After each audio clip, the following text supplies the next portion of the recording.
Кері дейді. Қыздар, саламатсыздар ма? Біз бүгін мындай бақ-береке бірлік жастығының тігілу жолын көрсетемін. Размерлерін ауызша айтамын. Сосын мына құрақ, біздегі оңай құрақ, колодец деген. Мынандай колодец деген квадрат құрақты тігіп алып, ортасынан екіге бөлесіздер. Размері 22-де 22 болады. Соны екіге бөлесіздер. Ал біз береке деген жазуды қолмен қисаңыздар да болады. Мен вышивкамен жазамын. Сосын бұның размері 35-де 35 болады. 35-де 35-ге 22-де 22 мынандай колодец құрағын тігіп алып, 2 штук керек болады бір көрпеге, көпшікке, жастыққа 2 штук колодец құрағы керек болады. Соны 2 штук колодец құрағын 22-де 22 размерде тігіп, ортасын осылай кесіп, мынау береке деген жазуымызды диагоналынан орнатамыз, жазамыз осылай. Және осының жиегіне осылай орнатамыз. Жаңа тігіп кесіп алған колодец құрағымызды 22-де 22 размер өстіп 2 штук кесіп аламыз дедім. Соны осылай екіге бөліп, мына береке деген жазудың төрт жағына тігіп шығамыз. Сонда бізде уже көпшіктің беті, жастықтың беті дайын. Қазір тігіп шығатын боламыз.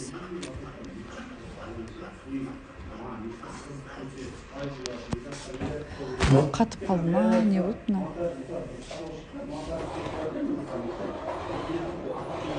Осылай қаратып бір-біріне жиегінен тігіп шығамыз.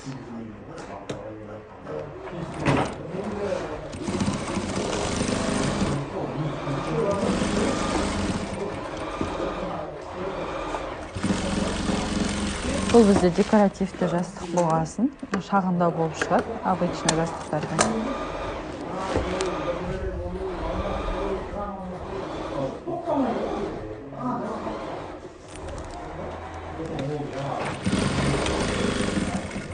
Колодец құрағы менің лентамда да бар, немесе YouTube каналымда да бар.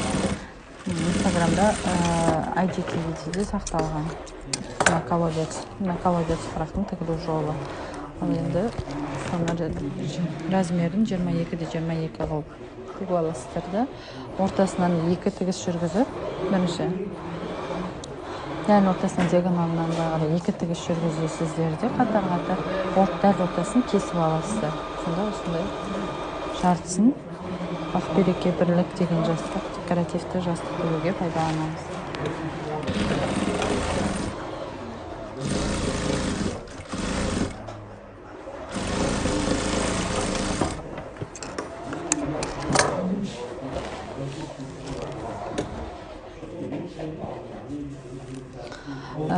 Жиегін, сосын астына замок қалай салу керек екенін келесі эфирде көрсететін болам. Қазір тек осы эфирмен аяқтайтын болам.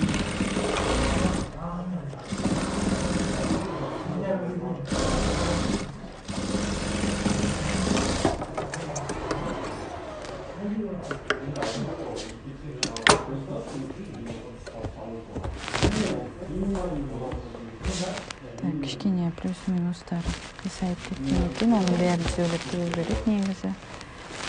Мен сіздерге көрсетіп жатырмын. Лентасы жалпақта болып кеткен. Сол себепті қасындағымен бірге етіп артқы жерін тігіп кесіп алып тастаймын.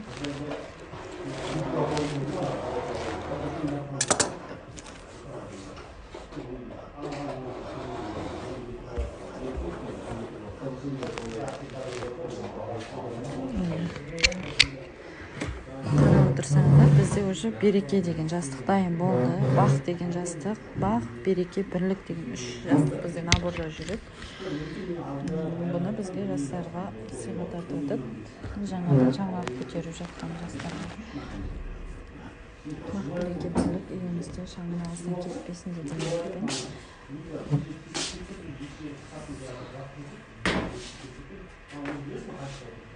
Мына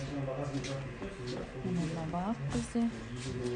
Мынаны мен вышивкамен жазғанмын, ал сіздер кәдімгі трафаретті алып, осы жасасаңыздар болады.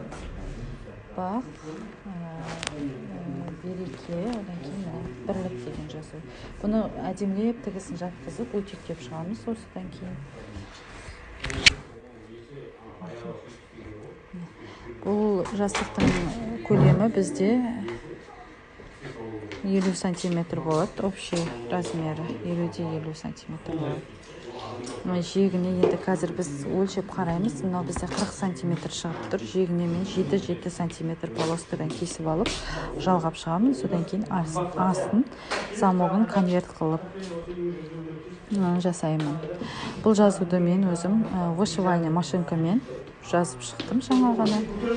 Міне, бақ, береке, бірлік. Вышивальный машинкамен жазып шықтым. Бірақтан да сіздер кәдімгі ою бар ғой. Оюды қалай жасайсыздар? Клейін жабыстырып, жаңағы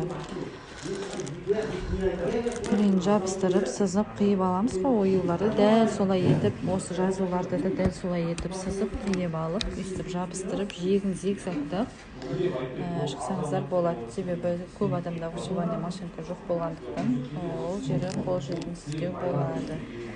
Мен бұл видеолардың барлығын енді қазір IGTV-ге салмаймын. Прямой YouTube каналыма салатын боламын. Мереке Марат қыз деп іздесеңіздер, YouTube каналымнан шығады. Сол жерден көре аласыздар.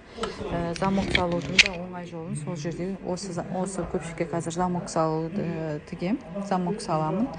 Сол жерден көре аласыздар онда. Замок салудың ең оңай жолын көрсететін боламын.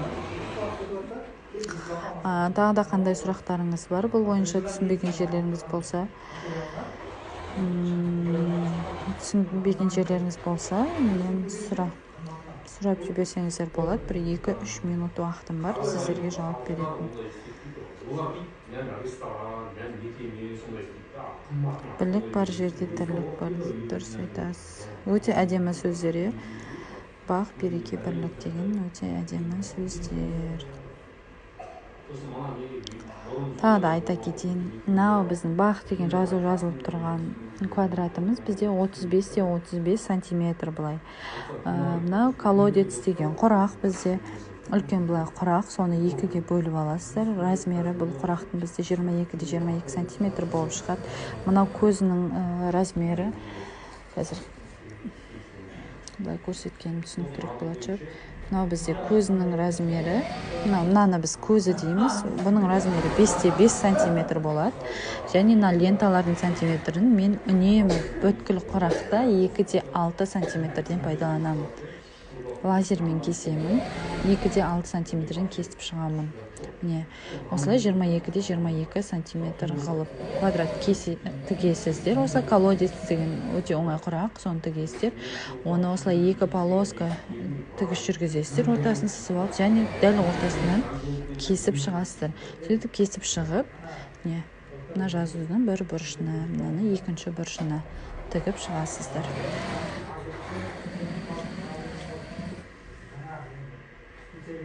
Ортасында 50-50 болмайды, ортасында 35-35 сантиметр болады.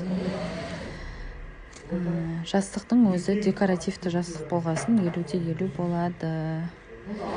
Мынау қазір бізде кішкене қыржымдалып тұр, бұны өтектеп жіберемін қазір.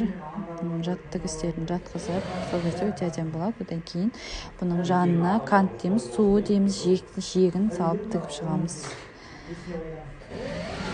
Сонда өте әдемі декоративті жастық бізде пайда болады. Размері 50-50 сантиметр болады.